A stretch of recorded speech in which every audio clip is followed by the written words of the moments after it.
Hi YouTube, this is VidHead85, and this is the conclusion of the 5 love languages.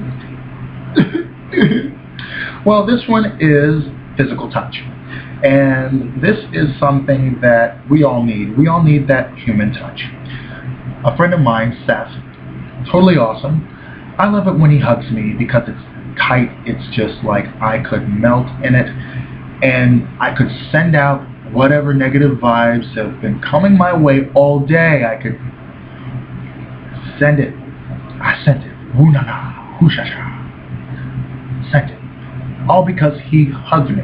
And he was like, hey, how you doing? And gives me that hug, and I'm like, I'm not doing really good. And he's like, it's going to be all right. And I believe it, because it's like, I know it's going to be all right. It just doesn't feel that way right now, but thank you so much for the hug. It's a way of drawing someone into you. It's a way to, it's almost like, you know, when you embrace them, you're drawing them into you, and they're drawing you into them as well. So, physical touch, what the article says about this is, sometimes just stroking your spouse's back, holding hands, or pet on the cheek will fulfill this need.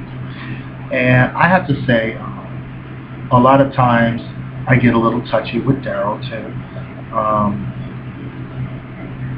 And it's mainly because I don't know, that touch just says a whole lot. In fact, there was a sci-fi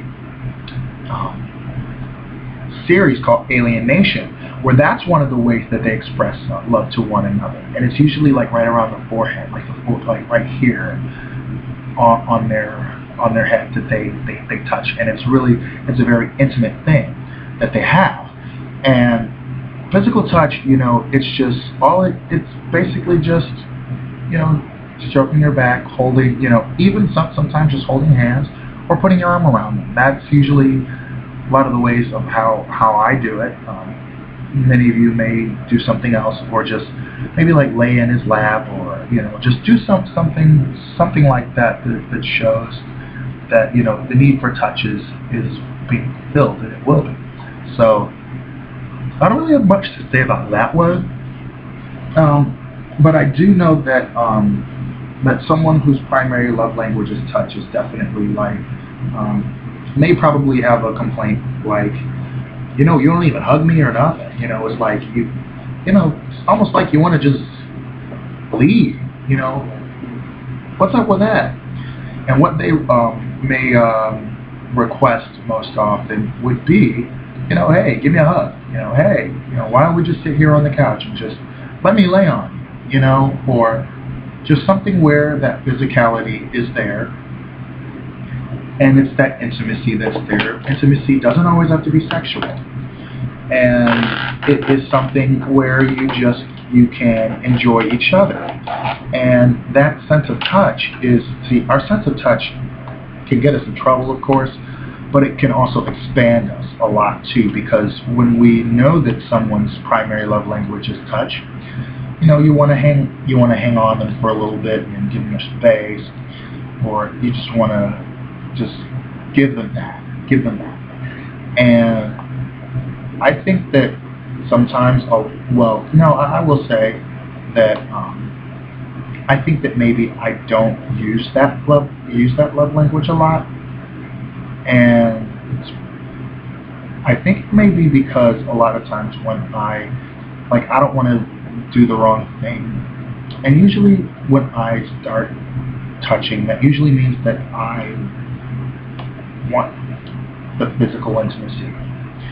And I'm going to have to work on that too, because I know that there are some times where all he may want to do is just touch or cuddle or whatever.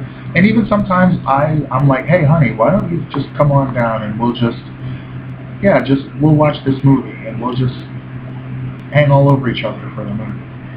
And so, I mean, that's one thing that actually a lot of times, I guess a lot of times I'll end up requesting it, because I just want to feel that connection and that closeness that we have. And I don't know, like that really is all I have to say about that one. I have a lot of kind of thoughts about that last part, this love language because I guess I don't use it enough, and I have to say that I would like to use that a little bit more. So, is your love language touch, physical touch? How do you feel about that? How do you feel when your partner doesn't touch you, or when they, or when you try to, maybe hold their hand and you're rebuffed? It says you can discover your primary love language by asking yourself 3 questions, because you and your partner may not speak the same love language, but it's how do I express love to others, what do I complain about the most, and what do I request most often. And how you express your love to others, a hug, that's one of the most common ones that I believe in the touch realm. What do I complain about the most is, that would probably be, I don't know what that would probably be. It would more than likely be that, like, come on, like, you don't, like, when you touch me, it's almost like you're not even there, like you're wrapped somewhere else. R-A-P-T, not wrapped like a gift. So, I don't even know if you even, like, your touch is so cold. Like, it'll more than likely be something about, like, the way that they feel when you touch them. That would probably be what they complain about the most. And what they request is, hey, touch me. Put your arm around my waist while I'm doing the dishes. Come up from behind me and hold me. Which I love to do that to Daryl, because it's just really, I don't know, it's just really, like, intimate, and it's just really nice. And he just, I don't know, I just really like that. And, stroke my face, just, put your hand there, and, just let me feel that tenderness through your hand.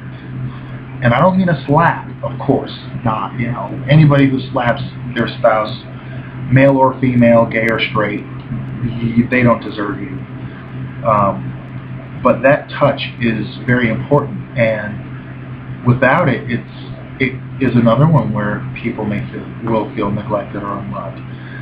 So, is that your primary love language? Is that your partner's love language? Is that your kid's love language? Is that something that you believe that you can understand as your love language? And if you do not know what I'm talking, no, scratch that. The book, The 5 Love Languages, is written by Gary Chapman, and I believe the one on marriage is with 2 other people. But there is one just by, I believe, just the Dr. Gary Chapman, that can be very useful to you, a bit more useful than these videos, since you can sit down and digest them. But this is just a little snippet of the 5 love languages and what they are, how they're like, how people may speak them. And when you speak your partner's primary love language, things may, it just, I guess, you kind of get to understand them a bit more than you would have if you had not learned your love language. So, that's all. Those are my thoughts. What's yours? What do you think is yours? Do you think that this may be yours? Who in your family relates this way? Who do you think may be in your past, if you've had another relationship, friendship or otherwise, or mostly physical touch is definitely, I think it's just about imperative in a physical, intimate relationship too. But did you ever go without that speaking that love language and it was a problem? So rate, comment, subscribe, and I'll just sign off here. So have a great day, YouTube.